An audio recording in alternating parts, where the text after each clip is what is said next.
কখনো কল্পনা করতে পারিনি।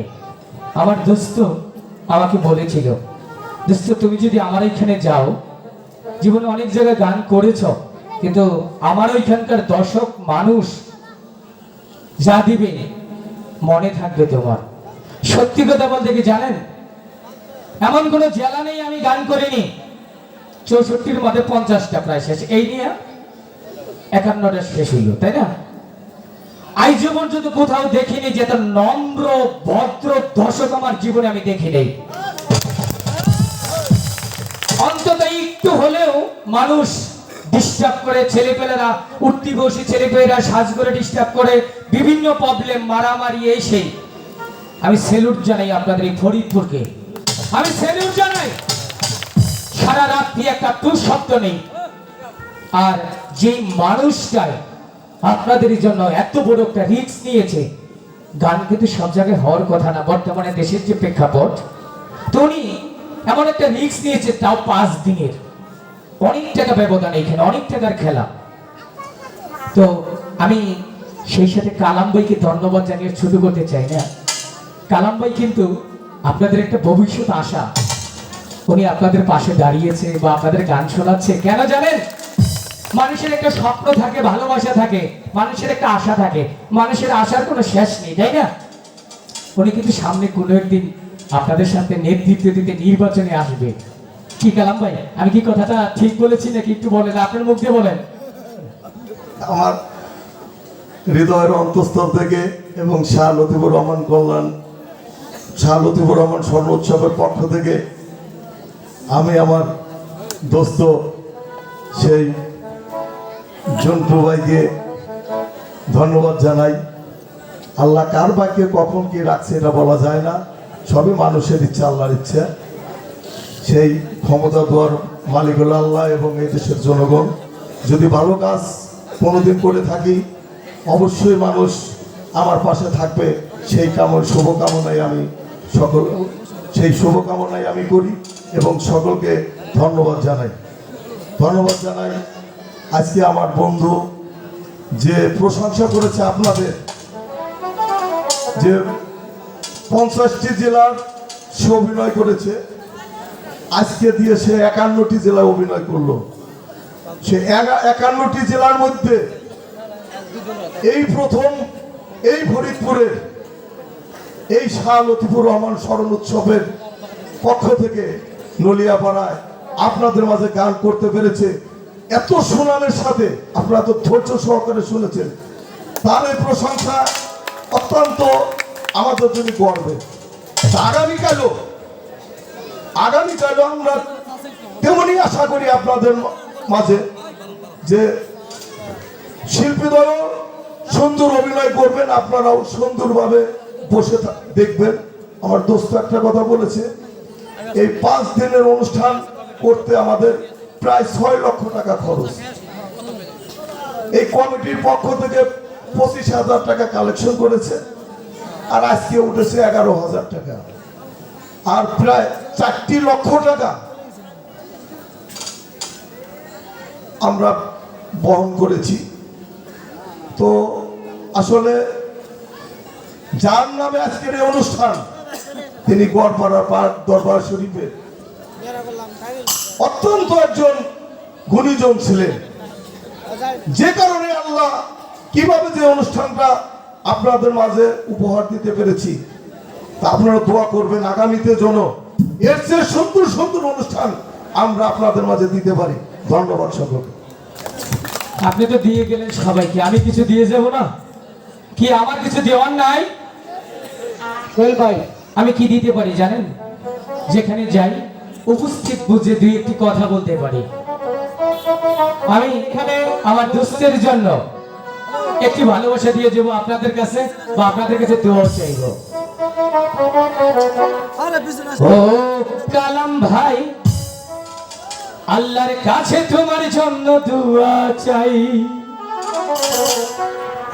ও কালাম ভাই, আল্লাহর কাছে তোমার জন্য দোয়া চাই। তুমি হলে যোগ্য নেতা, সবাই বলে তোমার কথা। তুমি হলে যোগ্য নেতা, সবাই বলে তোমার কথা। তোমার প্রতি আর তুলনা নাই। ও কালাম ভাই আল্লাহর কাছে তোমার জন্য দোয়া চাই। ও কালাম ভাই আল্লাহর কাছে তোমার জন্য দোয়া চাই। একটু তালি হবে না?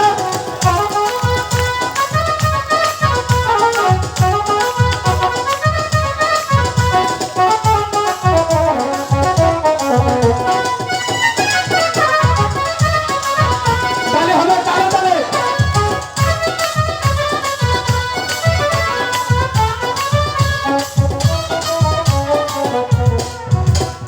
সামনে আছে শুভ দিনে পুষ্পপাতি বেছে নিন, সবার কাছে এই কামনা তাহারে জানাই।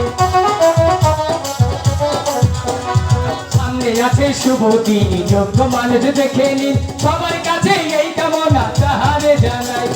ও কালাম ভাই আল্লাহর কাছে তোমার জন্য দোয়া চাই। ও কালাম ভাই আল্লাহর কাছে তোমার জন্য দোয়া চাই। ও কালাম ভাই সবার কাছে ওনার জন্য আমি অদম গুনাহগার, একটু দোয়া চাই। ধন্যবাদ সকলকে। ধন্যবাদ আমার প্রস্তুত তাৎক্ষণিক গানের জন্য, যিনি বাংলাদেশের এত সুনামের সাথে গান করেন।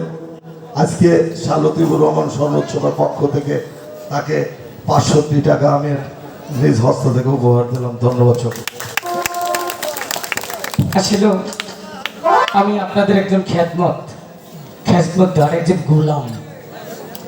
এত জানি না মানুষ কেন এতটা ভালোবাসে। আমি যদি প্রত্যেকটা মানুষের পায়ে ধরে আমি একবার করে সালাম করতে পারতাম, আমার এই তাবিত দেহটা শীতল হতো।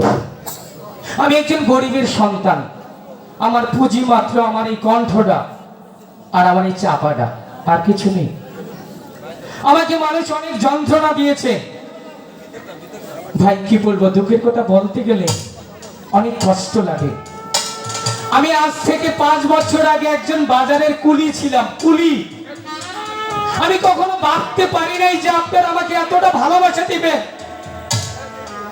আমি একজন রাস্তার মানুষ ছিলাম। আপনাদের পকেটের টাকা দিয়ে এমবি কিনে আমার মতো 5 পয়সার একটা মানুষকে আপনারা এত ভালোবাসা দিয়েছেন। আমি আল্লাহর কাছে আজীবন শুকরিয়া আদায় করি। বুকের ভিতরে অনেক কষ্ট আছে, বলতে গেলে শেষ হবে না। আমি এই গানের টাকা দিয়ে আমার অনেক শিল্পীরাই বাড়ি করেছে, মোটর সাইকেল কিনেছে, ঘরের ফার্নিচার করেছে। আমি যেদিনকে গানের জগতে এসেছিলাম আমি বলেছিলাম আল্লাহর কাছে, আল্লাহ আমি যদি কোনোদিন শিল্পী হতে পারি আমি একটা বৃদ্ধাশ্রম করব। সেটা আমার ভাগ্যে এখনো হয় নাই। হ্যাঁ করেছি, আমার কালিয়া বাজারে আমি একটা মাদ্রাসা করেছি, তাকুয়া মাদ্রাসা। জীবনে কারো কাছে 1 টাকা দাঁড় চেয়ে করিনি, সম্পূর্ণ আপনাদের এই পাবলিকের টাকা দিয়ে আমি করেছি। আমার মাদ্রাসার জন্য দোয়া করবেন। 100 জন ছাত্র আছে, জানি না আল্লাহ আমাকে কোন দিকে নিয়ে যাবে। অন্তত একটা কাজ তো করতে পেরেছি। আমার যে বাড়ি, আমার যে ঘর, এদিক দিয়ে বিলাই যদি দৌড় দিয়ে ওদিক দিয়ে বেরিয়ে যেতে পারে। আমি দুনিয়ার সুখ চাই না, আমি বাড়ি গাড়ি চাই না। আমার মালিক যেন আমাকে দেখে, আমি পরপরে যেন, আমার মৃত্যুর পরে যেন প্রত্যেকটা মানুষ বলে যে সোহেল একজন অভিনেতা, যাই হোক তার মনটা ভালো ছিল। জানি না কতটুকু ভালো করতে পেরেছি। আমি আজীবন আপনাদের পায়ের কাছে থাকতে চাই, আমি কারো বুকে জায়গা নিতে চাই না। আমারে আপনারা পায়ের কাছে একটু জায়গা দিবেন। আমার অনেক শত্রু হয়ে গেছে এখন বর্তমানে। আমার পিছনের শত্রু, ডাইনের শত্রু, বামের শত্রু। কেন? আমি সবার সাথে গান গাইতে পারি না। আমি অন্যায়কে কখনো প্রশ্রয় দেইনি, যার কারণে আমার সোনার সংসারটা বেঁচে তস করে আমি আজকের এই জায়গায়। মফিজ ছিল আমার একটা ডাইন হাত, সে ভালোবাসাটুকু অনেকে সহ্য হয়নি। আজ আমি একা, ও একা। আমি মফিজের জন্য দোয়া চাই, ও আমারই ছোট ভাই। যদি আপনাদের মনে একটু আনন্দ দিতে পারি, এই এলাকায় যদি 2 একটা প্রোগ্রাম পাই, আমি আপনাদেরকে দেখাতে পারবো। আমি কারো অভিশাপ চাই না। এমন জীবনী করিও ঘটনা মরিলে হাসিবে তুমি কাঁদিবে ভুবন। আমি পরপরের ডাকে সেদিকেই থাকতে চাই। ধন্যবাদ। আর এই কথা যদি কেউ আমাকে ভুল বুঝে থাকেন, আমাকে নিজ সন্তান হিসাবে ক্ষমা করবেন। আমার আর কিছু বলার নেই। ধন্যবাদ সোহেল ভাইকে। ও কালাম ভাই, তোমার জন্য আল্লাহর কাছে দোয়া চাই। এই গানে হৃদয় লেগেছে আমার কালাম ভাইয়ের এক ভাতিজা ডাক্তার মানিক, তাকে 100 টাকা দিয়ে পুরস্কৃত করেছে।